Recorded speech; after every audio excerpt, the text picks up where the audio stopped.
Valoriser le potentiel des jeunes de la région de Lamé et mettre en place une stratégie locale en vue d'une participation effective de cette couche de la population au processus de développement socio-économique. Le Conseil national des jeunes de Côte d'Ivoire du département d'Azopé se donne les moyens. Les états généraux de la jeunesse de Lamé s'inscrivent dans cette dynamique. L'initiative est soutenue par les cadres de la région, au nom desquels le ministre Jean-Luc Assis. Il exhorte les jeunes à proposer les actions pérennes qui s'inscrivent dans le développement de la région. La jeunesse n'a plus besoin d'être instrumentalisée. Ça, je crois que c'est vous-même qui devez le dire dans vos documents que vous allez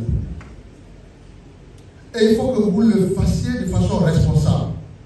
Au thème de cette rencontre, les résolutions seront inscrites dans un livre blanc et qui sera remis par la suite aux autorités compétentes.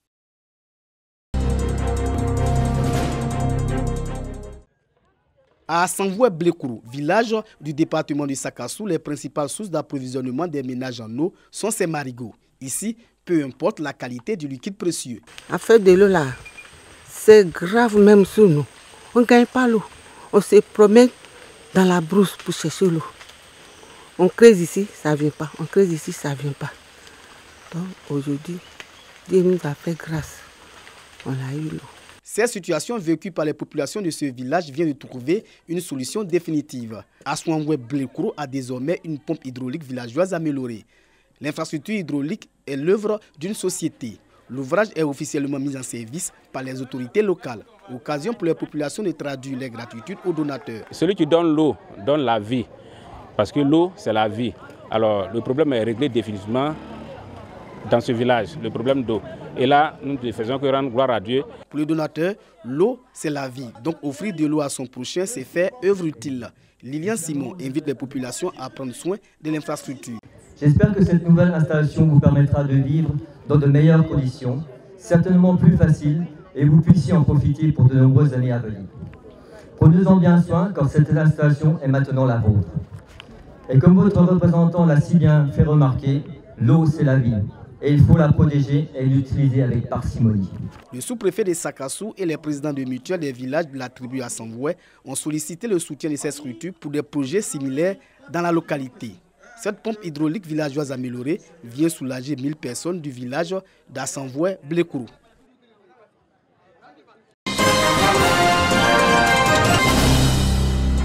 L'an 62 de la Côte d'Ivoire indépendante a été célébré avec ferveur à Genteguela.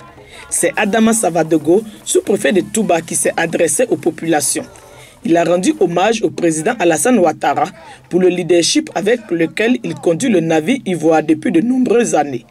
L'administrateur civil a aussi remercié les populations pour le bon déroulement de l'opération de délimitation des territoires villageois et exhorté à la préservation du parc national du Mont Sangbé. Célébration de l'an 62 à Diomant dans le département de Touba. Les festivités de la petite sous-préfecture ont été délocalisées dans le village de Yengoro.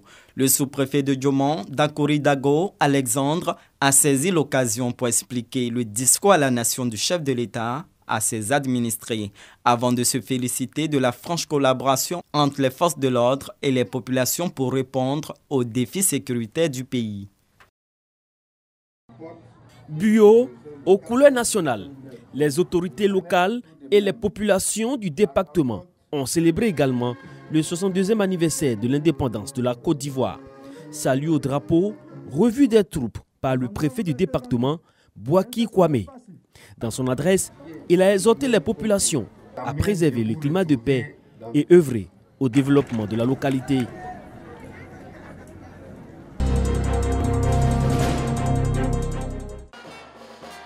« 150 enfants de 7 à 14 ans en colonie de vacances d'État à Bouaké, une initiative du ministère du Tourisme qui s'inscrit dans le cadre de la Convention des droits de l'enfant de 1989, ratifiée par la Côte d'Ivoire en 1991.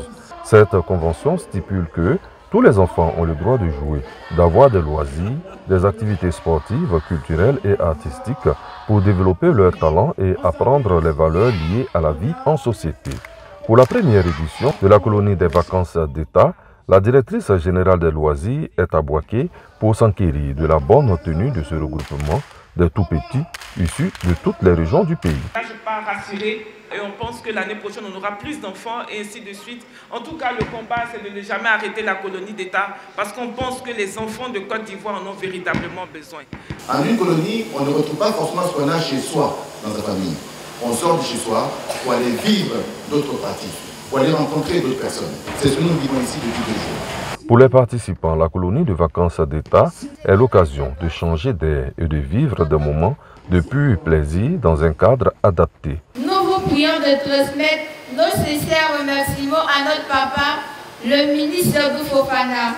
Ceci, au nom de mes camarades, nous vous rassurons que nous mangeons bien, nous dormons bien et nous nous amusons très bien. Les enfants seront dirigés par des encadreurs qualifiés reconnus par le ministère du Tourisme. Les parents qui ont voulu envoyer leurs enfants dans cette édition, je pense qu'ils ne regretteront pas. Ils auront des encadreurs pour mieux suivre les enfants. Cette colonie labellisée par l'État se tient jusqu'au 23 août prochain. Au programme, des activités de loisirs autour de la culture, du sport, du développement durable et des visites à des sites touristiques de la région de Béké.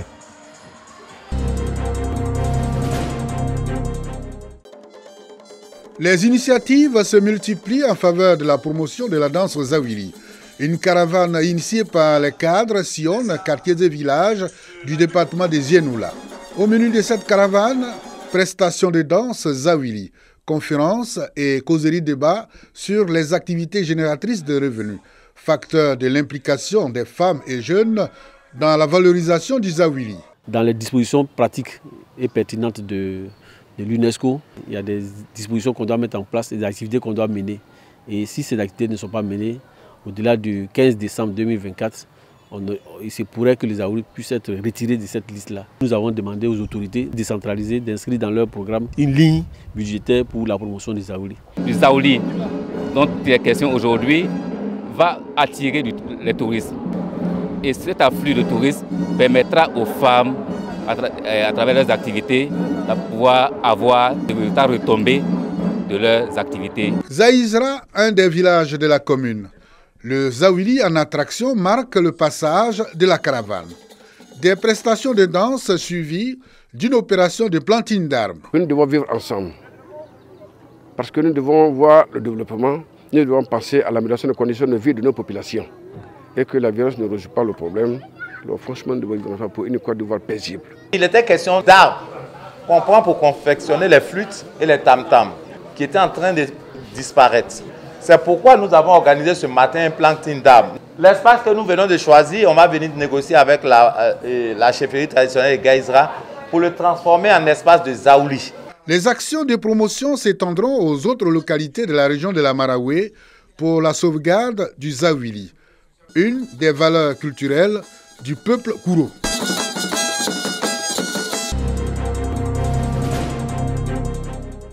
Vali Kanaté est le nouveau chef central du Woroba à Daloa.